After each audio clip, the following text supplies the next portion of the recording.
development.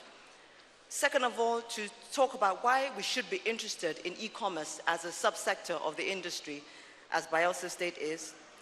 And just tell you a little bit about what the federal government is doing as regards to catalyzing this very important sector. And as this is an investment forum, I would also like to talk about what kind of investments Bayelsa State should be making or seeking to attract to take advantage of the opportunities in the ICT industry.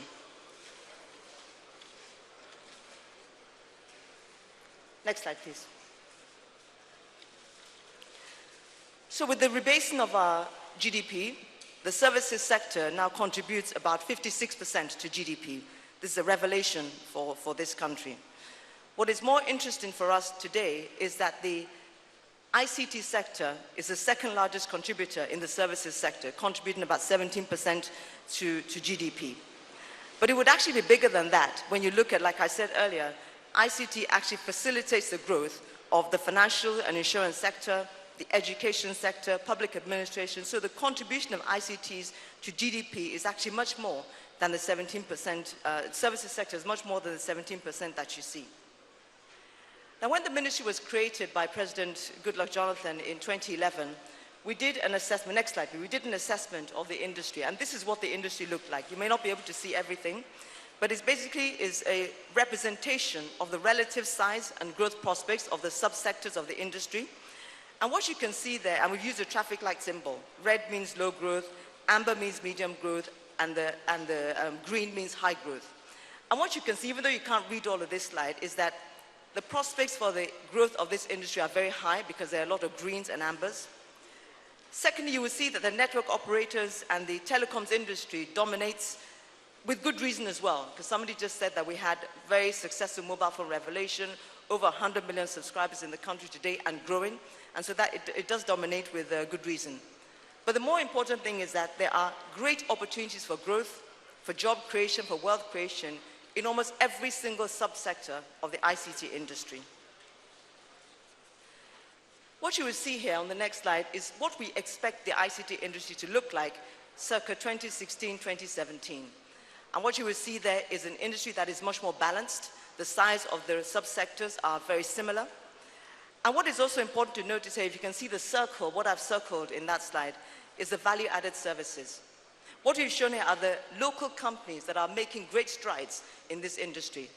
The value-added services, which is where the e-commerce sector is actually situated, you see there are many, many young Nigerians making great strides, developing great businesses, making good money, servicing or providing services to many Nigerians as a result of the growth of this sector.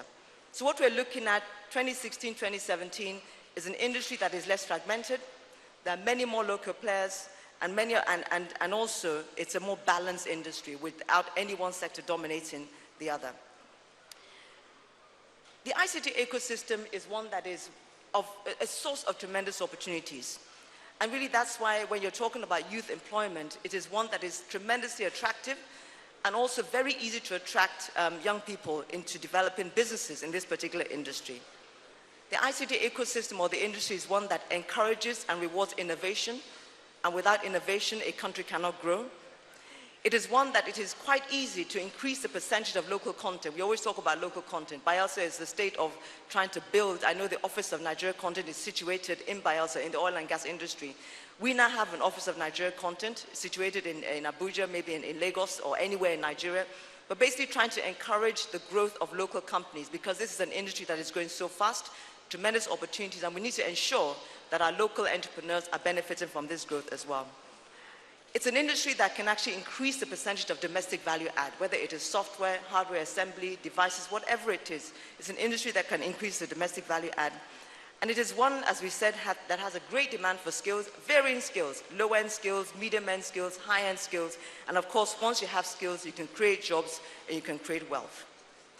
If you look specifically at the e-commerce industry, I want to introduce you to what is now called the IGDP, that's the internet GDP. And that's how you calculate the contribution of the internet to a country's GDP. And this is a new indicator that was developed by McKinsey. And it just begins to show you how important the internet is if we're not bothering to calculate the contribution of the internet to a country's GDP. Now you look at the 4 African countries. Out of these African countries, you will see that Nigeria has 0.8% IGDP as a percentage of GDP. Now this seems very low, of course, because our GDP is quite high, now higher than any one of these countries. But the value of that IGDP is $2 billion. So it's a significant amount of money. What you'll also see is that we're still scratching the surface when it comes to our IGDP. There are just about 36% of Nigerians that are online today using the internet on a regular basis. When you calculate, if we take just 10% of the spending in Africa's economies, if you take 10% of that economy and move it online, you can generate about $75 billion of GDP. I'll talk a little bit about that later. So we're still scratching the surface, one of the lowest in terms of IGDP in Africa. But when you look at the absolute values, actually much more significant than many of these countries at $2 billion.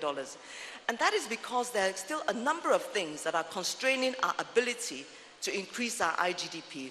And I think that as Bayelsa State and other states follow, we can actually begin to increase this IGDP when we remove the bottlenecks and the constraints, primarily infrastructure and skills, to beginning to have a strong IGDP.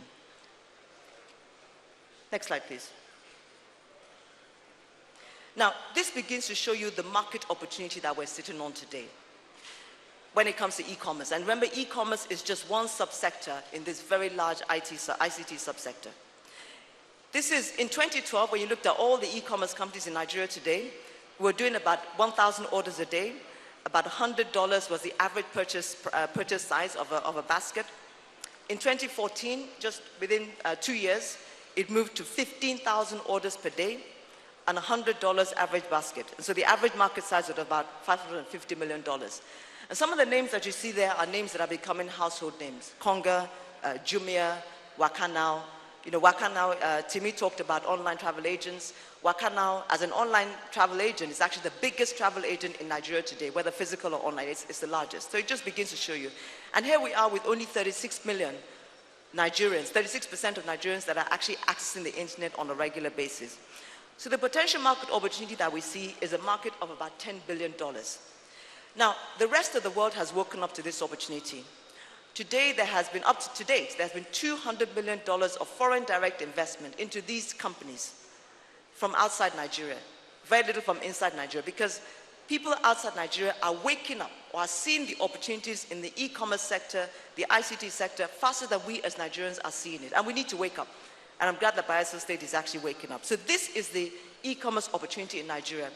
And as it is with many of these business cases we do, we always underestimate. So even when we talk about $10 billion, I'm fairly sure that the size of the market is significantly more than this if we can get all those constraints and bottlenecks out of the way. And I say that because we base these business cases on some of the statistics that we have. And we have statistics that show, next slide please, we have statistics that show that we have a very fragmented retail sector. There are very few malls, there are very few established nationwide retail chains. We talk about the average income of Nigerians, most of them being less than $2 a day. But we sometimes always forget that underlying informal economy. And that informal economy says that the low salaries that we see actually mask the other means of income of many Nigerians and how their disposable income is growing day by day. And once you have greater disposable income, you have a much bigger market for e-commerce. This is the e-commerce, next slide please. This is the e-commerce ecosystem. And I'm doing this because I want your Excellency, I want you to see where you can actually begin to intervene as a state and where the Ministry of Communication Technology from the federal government side can begin to work with you to catalyze the opportunities in e-commerce. So you've got basically 6 components of this ecosystem or this value chain. Infrastructure is basically the connectivity, the software companies that build the platforms, the websites that you transact your e-commerce business on. Products and services are the things that are sold on these platforms. Payments is how you pay for these services online in a digital manner.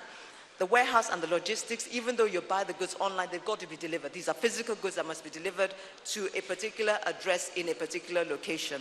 And of course, how do you take it from the warehouse once it's ordered? How do you deliver to what we call the very last mile, that person's physical address? And the thing about it is that technology actually impacts every single sector of this value chain or this ecosystem. And again,